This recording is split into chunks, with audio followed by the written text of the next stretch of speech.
Hey there, it's Crystal Beasley. Today on Embodied Reality, I'm introducing Robin Arnott. He's the creator of a technodelic called SoundSelf. What's a technodelic, you might ask? It is a VR game, a technology that is intended to have drug-like effects. My areas of interest, I guess I'm a game designer. Um, I used to be a sound designer. I did the sound design for Antichamber and the Stanley Parable.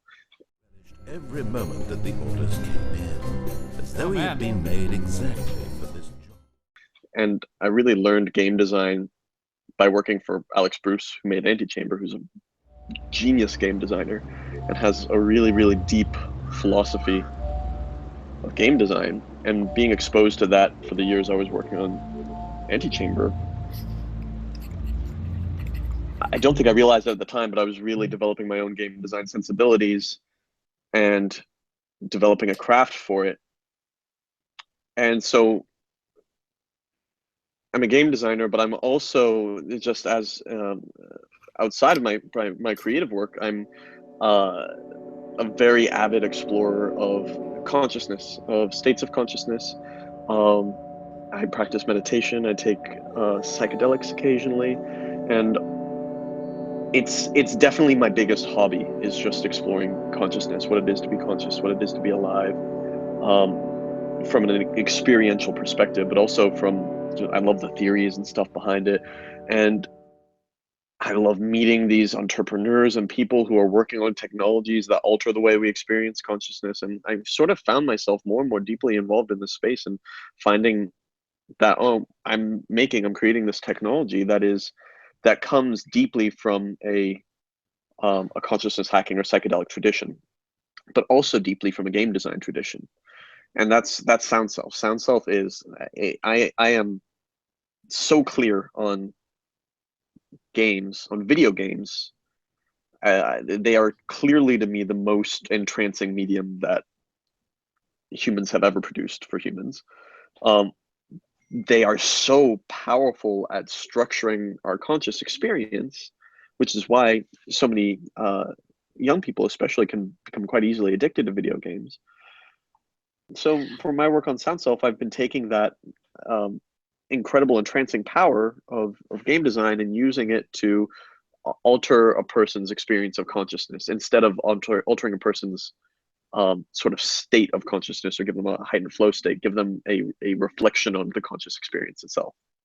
I Yeah, mean, that's it. I'm the reason that we're talking today is because I am especially interested in trance states and how VR can induce trance states. Yeah, So that's my whole jam. And I think that if we are only recreating the sorts of games that come out of AAA studios, like first-person shooters, Halo, and car driving games, that we are completely missing the full potential of what VR is capable of. Because hugely, yeah.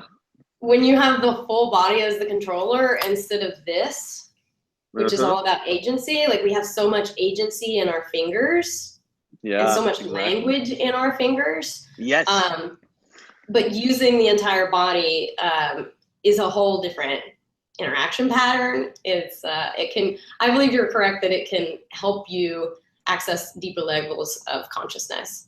I love what you said about language, about because it really is like our fingers are such a natural extension of that linguistic part of our mind, and as long as we are interfacing with the fingers, we're interfacing with the mind through language, even a kinesthetic language like controls. And as soon as we move our interface from here to something embodied like breath, movement, we just access a totally different interface to the human experience. Absolutely. Yeah, Before I we love your jump use of the too word far language. down the rabbit hole, because that's probably what I'll spend the entire time picking your brain on, I do want to talk about how your work on Stanley Parable influenced how you got here. Oh, so I think Stanley Parable was a Stanley Parable. I was like Davey's a very close friend of mine. He was just here before we got on the call, and so working on Stanley Parable, I saw my job on Stanley Parable as basically get the sound out of the way for the narrator. And Stanley Parable's doing some very clever stuff to um, do some sort of consciousness activation and shifting stuff, but he does it through language and through story. My relationship with Davey has certainly had an impact on the kinds of things I create, just because we're so close. But from a practical perspective, Antichamber was a much deeper exploration space for me, because the sound design in Antichamber is so rich and so expressive and so activating the player on a psychological level. Whereas in Stanley Parable, I figured my job in the Stanley Parable as a sound designer was to create sound effects that are kind of fun and playful, but mostly get out of the way of the narrator, because the narrator is carrying this. And Antichamber was very different. With Antichamber, the sound and the music really had to hold the player while they engage in this psychologically brutal experience.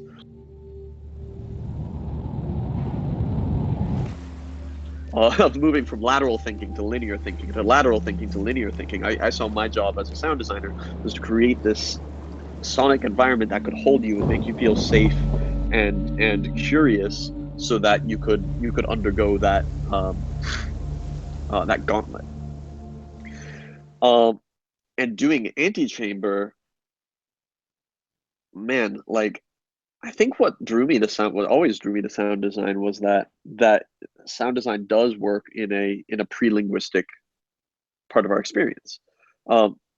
Much more than visual design, certainly much more than story design. If you're a sound designer and nobody notices your work, that's a compliment. And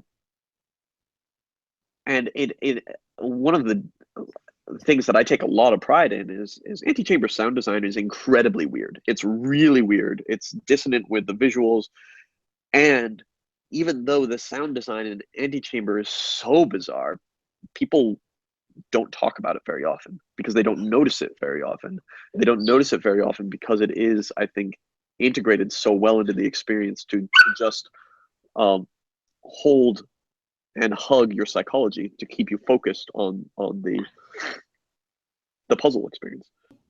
Yeah, so in Antichamber, you would walk around these totally barren spaces. It's just extremely visually minimalistic, pretty abstract, and we chose to have a sort of hyper-realistic sound design for this hyper-abstract space, as though you are walking through nature.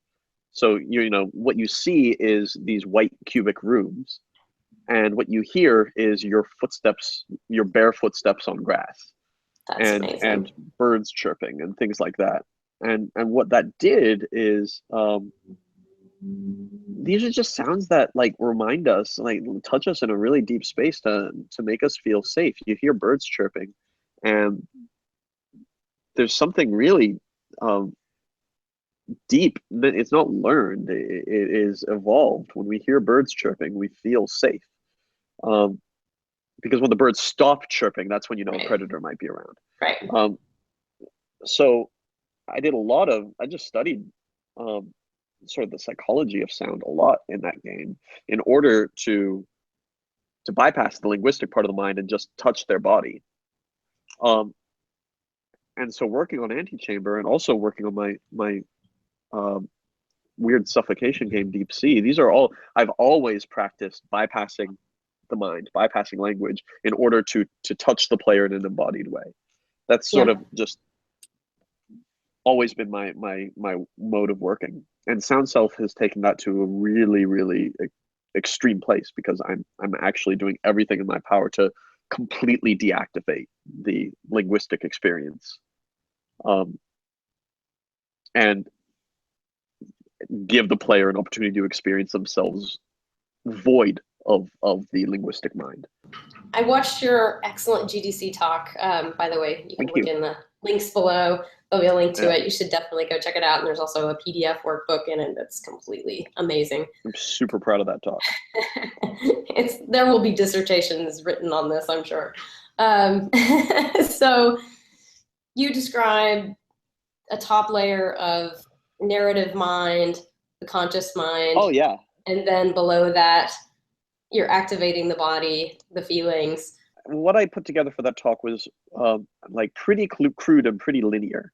And I think probably a lot of people who study consciousness would disagree with me on the particularities of it. But I created this map specifically for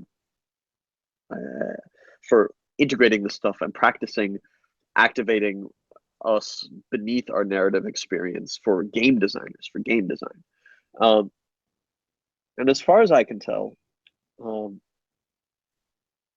we have these many layers of our experience, and each layer is built upon a foundation of the previous layer of our experience. And there are sort of these discrete boundaries between these layers.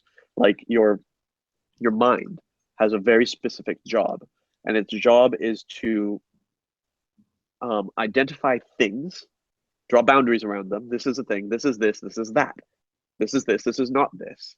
And then create systems that relate these things. And another word we use for systems of the relationship of things is stories. So narrative is a huge part of the human experience, and it's the thing we call the mind, which the voice in your head or the identification with the world, the things you see in the world. This is all just movement of mind, and it's not real. It's real, it is. We don't need to say it's fake, but it is not real in a fundamental way. It's not objectively real. It's not objectively real, and there are many deeper layers of reality, and once we start witnessing those deeper layers of reality, we begin to see the movements of mind as nothing but illusion, and an interesting and useful illusion, certainly. But so you have this mind, which is a discrete layer of experience, which sort of sits on top of, and in the GVC talk I demonstrated our narrative experience, the mind sitting on top of our emotional experience. Our emotional experience is just the movement of energy, and especially the habitual movement of energy into particular patterns. Like each of us has particular patterns that our energy tends to flow in. And so, like for myself, I tend to flow in certain depressive patterns, which means that when a trigger happens or something like that, I will kind of wall off and turn inwards and become immobile for a little while. And now that with meditation work and so on, now when that happens, it doesn't feel depressive. It just feels like lethargic and empty, because I've kind of come to see the pattern and Right. disidentify with it. But the mind, these stories evolve from as far as I can tell, evolve and emerge from our emotional being in order to serve the emotional being, in order to sort of help guide us into positive experiences and away from negative experiences. That's the whole function of the mind, as far as I can tell. And you put positive and negative experiences in quotes, but that which your body wants and moves towards, pleasure, satisfaction, versus that which your body would move away from, pain, insecurity. And that itself, that layer itself, and each of these, again, it's a discrete layer, and you can kind of feel one layer. If you silence a layer, you can feel the layer beneath it much more clearly, which is why, like, the best way to feel your emotions is to get yourself in a way that you can stop thinking, because your thoughts are getting in the way of actually feeling. And underneath your emotions, of course, you have just your sensory experience. So sadness feels to me like a kind of pressure in my chest and an emptiness inside my core, and a furrowing of my brow. And by experiencing these sensations again and again and again, I begin to identify as sadness and then have this emotional experience with it. But really, so like you go down, you cut layer to layer to layer, and what you have underneath all these layers is just raw sensation. And there are layers even underneath raw sensation, but raw sensation is I think probably about as deep as we go until the boundary between there being even a self and a not self dissolves. until, you know, underneath that you get non-duality, as far as I can tell. And again, so there are many people who study this stuff and have probably much more elegant maps than I do. And this map is a fusion of the stuff I've read and my own subjective experience, and it is like for a game design frame. But yeah, I guess the thing that I became really clear on as I started working on SoundSelf is that most games, like you pointed out, we're interacting with the games with our fingers, which are an extension of our linguistic mind. So most games are interfacing with the player's mind. And if you want to get beneath the player's mind, it doesn't work to go through the mind. Not really. I mean, it can. That's how stories work. But by far, the most effective way to do that is actually to silence the mind. And if you want to get beneath the emotions, you can go through the emotions. Again, that's sort of how story works. Although I think most art experiences don't really, very rarely deliver us to a place of experiencing ourselves even beneath emotion. But if you want to go beneath the emotion, you have to silence the mind and silence the emotions. Or at least that's the most effective way. That's how meditation works, and that's how my approach to game design works, is using game mechanics to actually silence and disable mental narration, and then actually silence and disable emotional identification and emotional attachments. Have you seen the research that is pointing out that there's a difference between feelings and emotion? I think I had always been using those words synonymously, but now I'm being much more particular. The idea being that feelings are the totality of everything that your senses, your touch, your innards, your heart racing, tightness of chest, you know, blood pressure, all those things. Your actual body. Of it. Yeah, the actual sensation. I love what you were saying about how that feels. Here's a wild thing about this, right? Is that we think about our mind as being sort of separate from our body, right? But you look at these layers, you see, okay, your mind is an interpretation of your emotions, and your emotions are an interpretation of your embodied sensations. So your mind, your mental movement is your body. Yes. That is a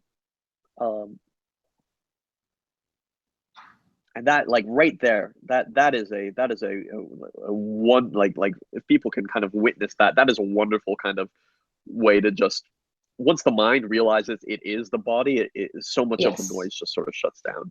Yeah, and I think that in our culture we have a real distrust of emotions, but actually emotions are, you were talking about classifications earlier. Emotions are this linguistic classification of what the senses of the body are telling you. And the brain has the ability to actually put those in a word, and that we have a word for something means that we can actually feel that emotion. We can't feel emotions that we don't have words for, which is insanely crazy. And you can actually learn new emotions by learning new words, like Schadenfreude and and all those lovely things that we love to talk about. Which I think is the most stunning thing. But this distrust of emotions, and like, you're not your body, you are your brain, and your mind That's so ridiculous. Only your brain. I think that it's cutting us off from actually dealing with the amount of overstimulation that our narrative conscious mind is dealing with. We need more body stimulation because our conscious language brain is at its max.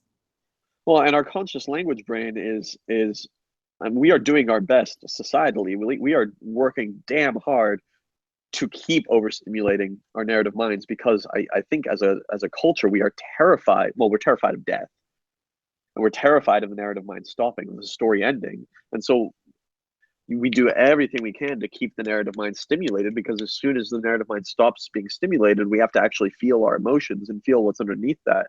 And that's a healthy experience. That's a growing experience. That's a maturing experience. But as a culture, we're terrified of that. So you look around, and I mean, Las Vegas is the most magnificent embodiment of that I can think of, but also New York City. everything around you is saying, pay attention to me and compress me into a word and understand me and fit me into your systems. Because if your systems stop, then you're going to die. Which is true. I think that mechanic is part of what is driving the addictive quality of games. Oh yeah. It seems like there aren't any games that aren't using this sort of addictive mechanism, and to some extent we see this also in a lot of websites, infinite scroll. Oh my God. Pushing all the dopamine buttons, and how many messages you have in your inbox and little red circles with numbers in them. Like I had to completely silence my phone, because even hearing my phone make a noise, I could literally feel my body arouse. It's just amazing. Yeah. For me, actually, with my phone, I don't even keep my phone in my pocket anymore, because just having my phone in my pocket, the sensation of noticing my phone would stimulate my entire associations I have with my phone.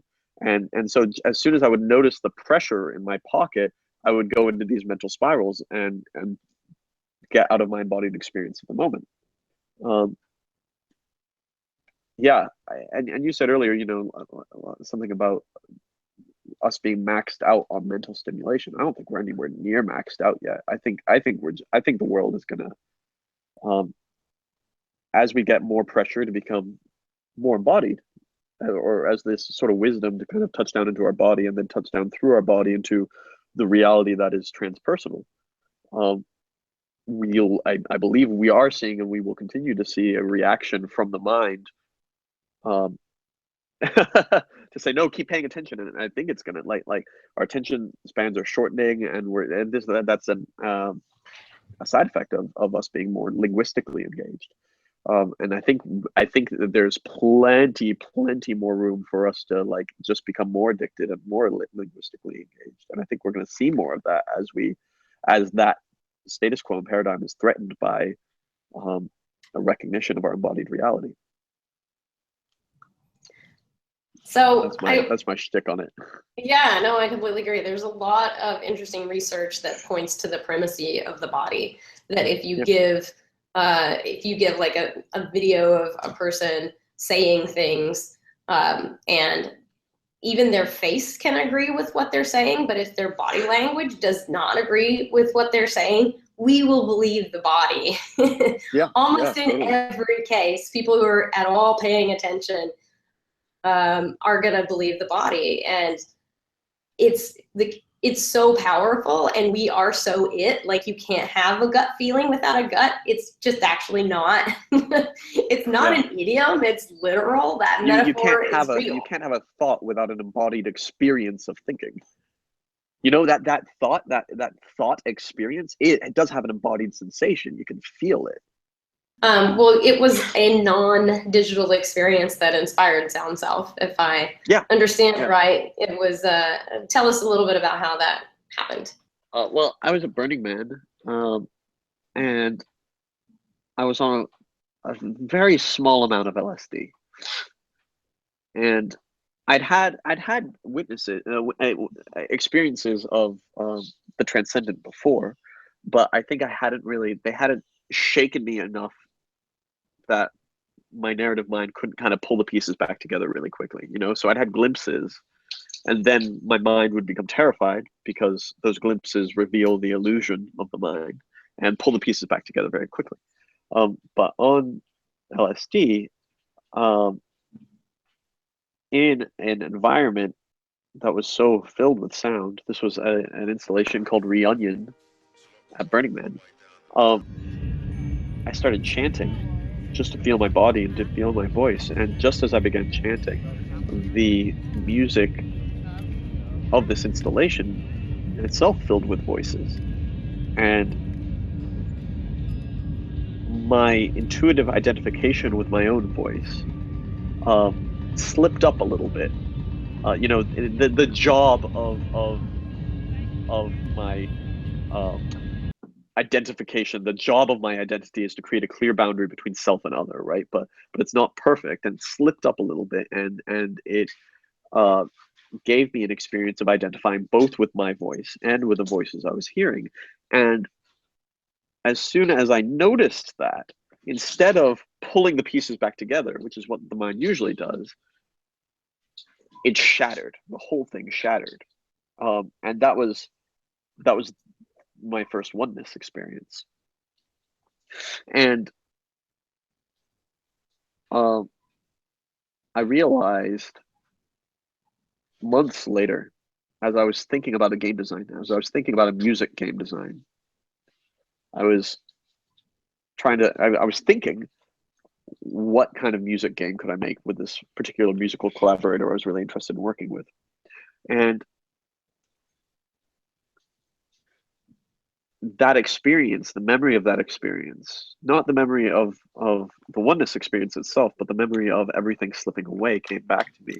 And I realized that everything that happened to my sense of self, like first the slip up I described, and the inclusion of the identification with other voices, or the inclusion of other voices in my identification process, my identity process. First that, and then being so overstimulated and overwhelmed that I couldn't pull the pieces back together.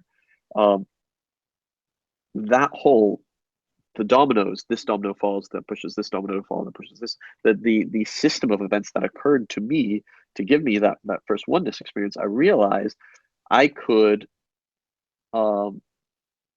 give that to people with a game design, that I could do that without a chemical assistant, obviously, but that I could use clever interactivity design to draw the mind into the kind of nooks and crannies of experience that it took the particular settings of Burning Man to draw me into.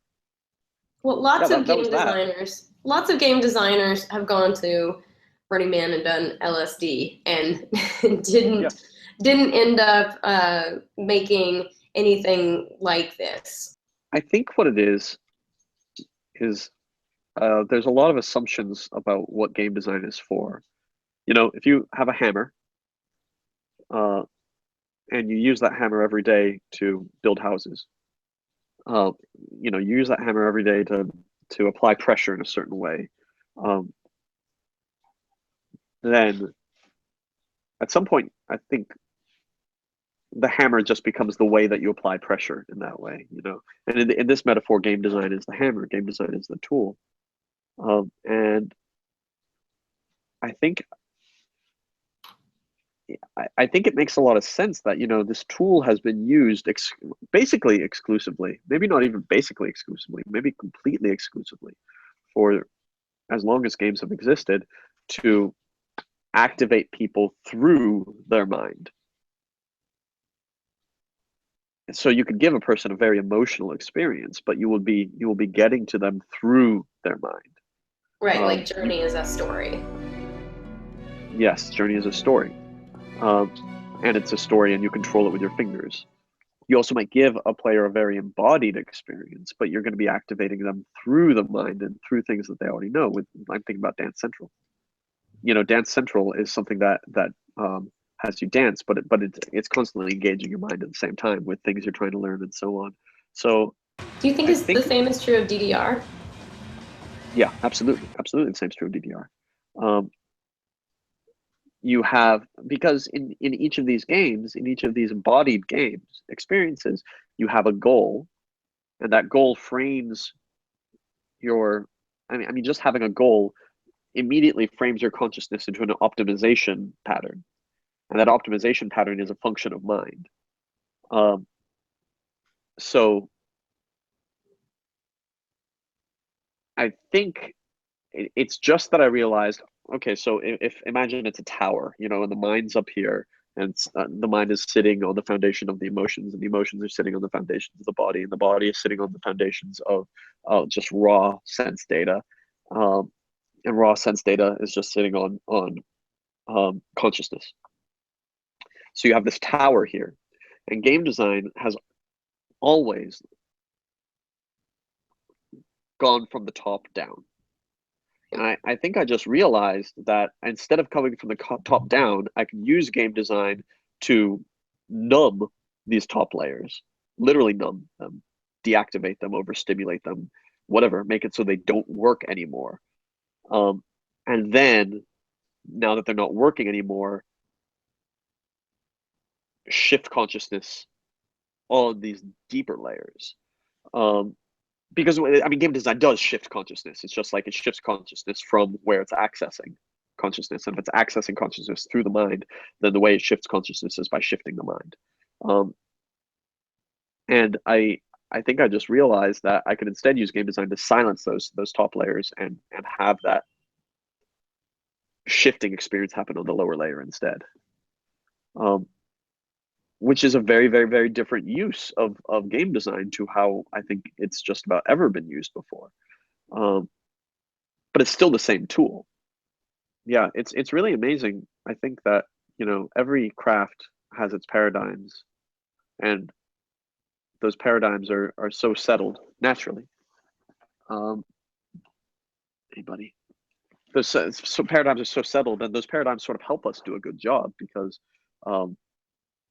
we really do build on the shoulders of giants. And like if you're doing physics, it's not necessarily good use of your time to rediscover calculus again and again and again. You know, like Newton figured out calculus, so we don't have to.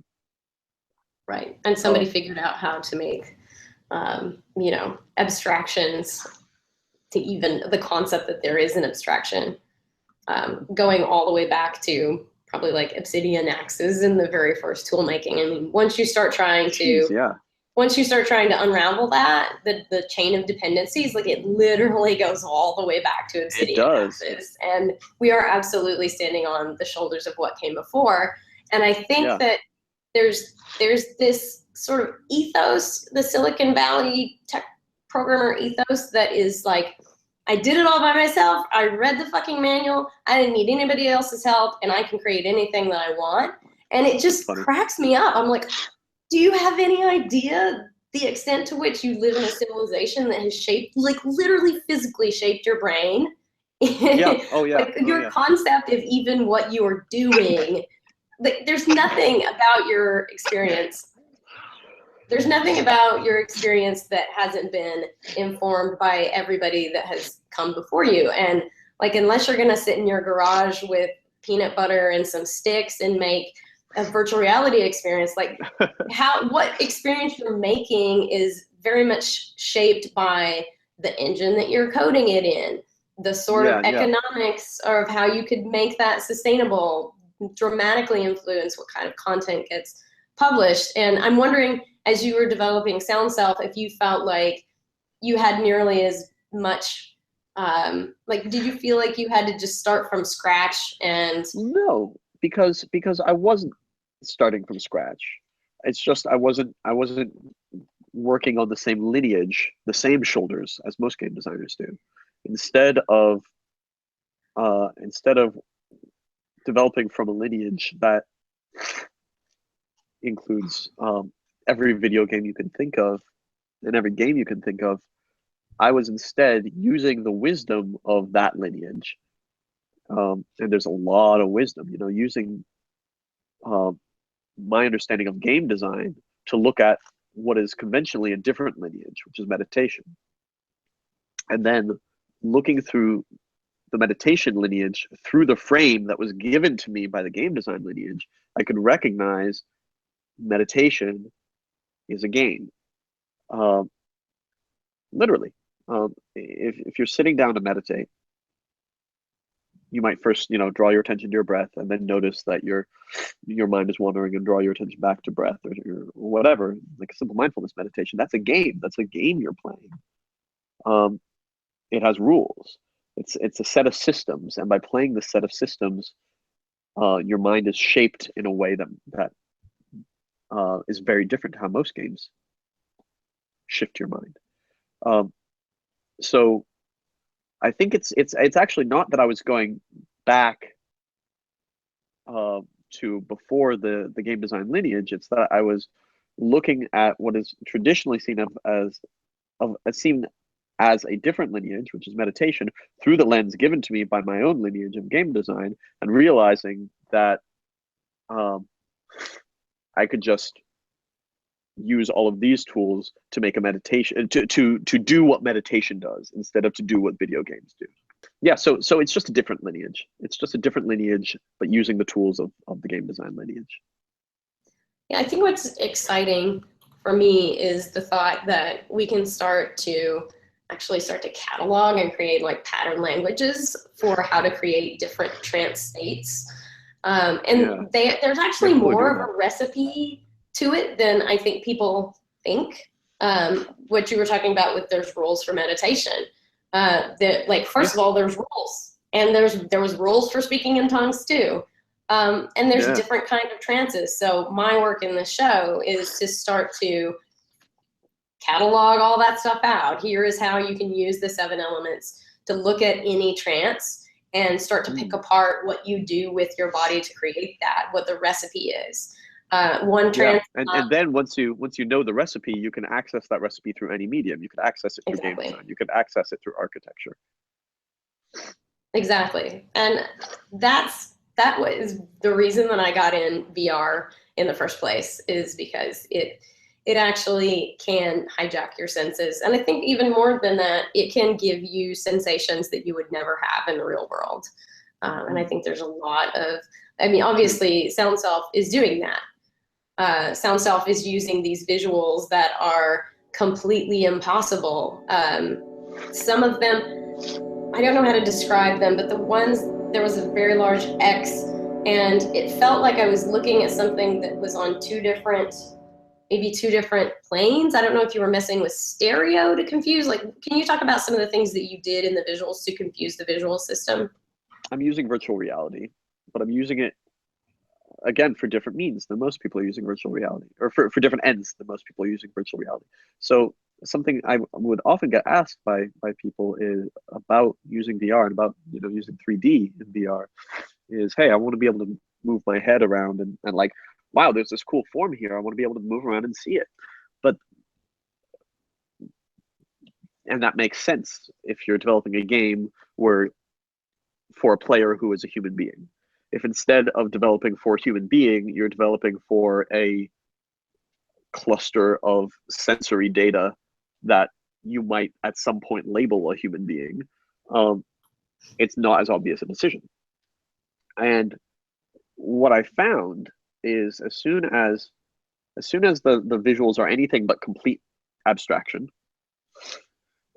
as soon as you can move around to see them. So for people who haven't played SoundSelf, the way we treat head rotation in SoundSelf and movement is when you rotate your head a certain direction or when you move your head a certain direction, after just a few inches of that, everything fades to black and reappears directly in front of you. So you can't actually look around, and you can't see it in 3D. And we do that because as soon as you can see something in 3D, it becomes an object in space. And I didn't want the visual experience of SoundSelf to be looking at an object in space. I wanted the visual experience of SoundSelf to be just that, sense data, looking God in the eye. And as soon as you reduce it to something you think you understand, for example, this is an object in space, it takes away the mystery. And the mystery is where we get that powerful transformative sensation, because it would just make it so much smaller. It would make it so much more understandable. It would make it so much more of the same illusion that we're used to. It would turn you from, instead of being a sensory mush lying down feeling the universe, into a person who is looking around in a 3D space at abstract forms. And that was just not acceptable for us and what we're trying to do. So that's one way. I mean, we keep things totally abstract for what's probably an obvious reason now, which is that if it's anything but complete abstraction, then your mind latches onto meanings and creates meanings and recognizes meanings, and then your mind's engaged again, and now your mind's telling a story again. And that certainly happens with the abstract forms, Like I saw somebody come out of SoundSelf And they said, man, when like the fetus was pulsing and then it was born, that was amazing. I was like, you put that there. But that's the nature of meaning, is that you always put that there. And I want to create an environment that is as slippery to meaning as possible, so that any meaning that is there is entirely self-created, but ideally it is slippery even to any meaning that you might put onto it, such that if you hang a meaning on something that's a fetus, that it's going to shift and change so quickly that you're not going to be able to tell a story about what the fetus is or what the fetus is doing. And instead, it's just going to shift into something else until eventually the part of your mind that's used to telling stories and creating objects and so on just gives up. And now you are just in sensory mush. We only evolve things to be as good as they need to be. And the illusion, the narrative experience of the universe, the experience of time, all of these things are evolved, but they're only as good as they need to be, which means that just like your eyes wouldn't be able to see as well and as precisely as an eagle's eyes,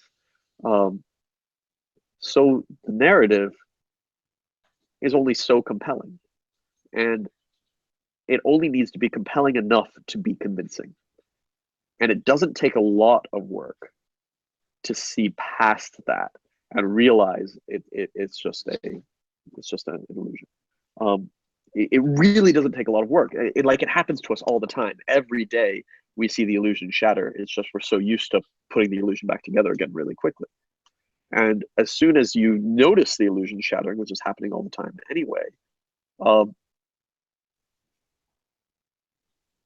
suddenly you see it's an illusion and it never fully comes back together again. Right. And which is great. Which is great. It's and, great news. And not only is it great, but it's incredibly accessible and it's not hard to do. We think of enlightenment or awakening as being like something that only Buddhas and lamas have available to them. At least this recognition of the illusory quality of what we think of as reality is so accessible. It just takes believing what you're experiencing and paying attention to when the illusion falls away for a moment. I bet you teach kids how to meditate at age 3 or something. That's going to radically change our society and what it is to be human.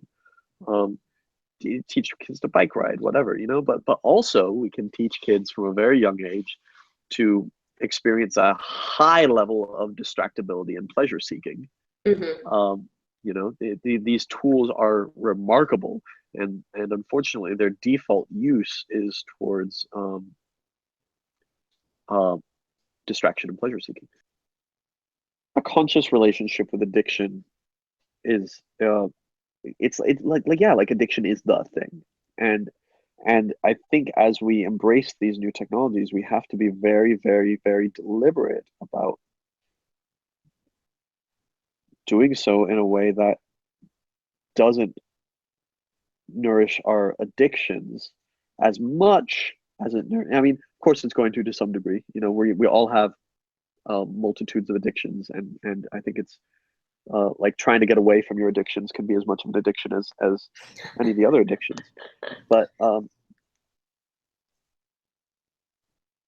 an awareness of addiction and a dedication towards reducing addiction, I think, is essential in technology or any old technology, and integrating it in a way that is more healing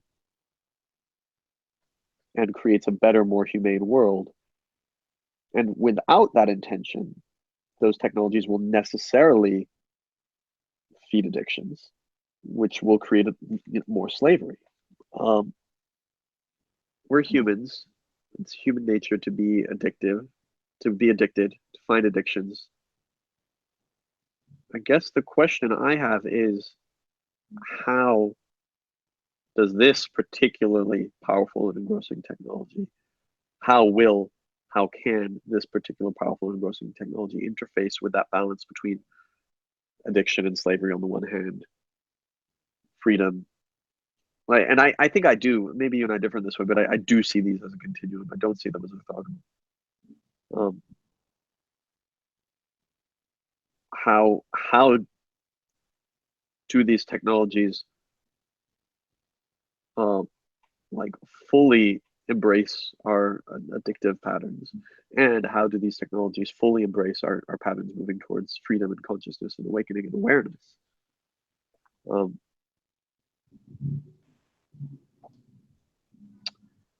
How is that going to play out? I think what's going to happen is we're going to see a lot of both. We're going to see, but I don't know. You know, I'm actually honestly really curious about what the most horrifically addictive, dead, yuck applications of VR are going to be. Oh, it's going to happen for sure. It's absolutely going to happen, and I'm really curious about it. You know, and like, instead of pretending that, you know, that might not happen because it's going to happen, how do we, like, what does the other end of that spectrum look like? And I think, I really do think like SoundSelf is an attempt at something on the other end of the spectrum. I'm really curious to see like what, as we open up these doors to using virtual reality and other technologies to access us and give us the space to experience our you know, deepest selves. How do they do this? What does that do for humanity? What does that do for us as individuals? We're on a precipice, which isn't to say that we've ever not been on a precipice. But this is a really juicy one, and I'm really curious to see how this technology plays out in the massive movement of human awakening that I think is happening. And also, like, how does that play into a lot of our you know, anachronistic systems that we're used to? You know, like what are the things we take for granted now that these unlike technologies are going to help us separate from? You know, like, what are you and I totally taking for granted right now that we will live without the burden of in 10 years, and without the, even because we can't even recognize we're burdened by it. What mental constructs are burdening our generation that will be unthinkable to burden the next? So thanks so much for coming on, and we'll see you next time. Thanks for having me. This was a fun conversation.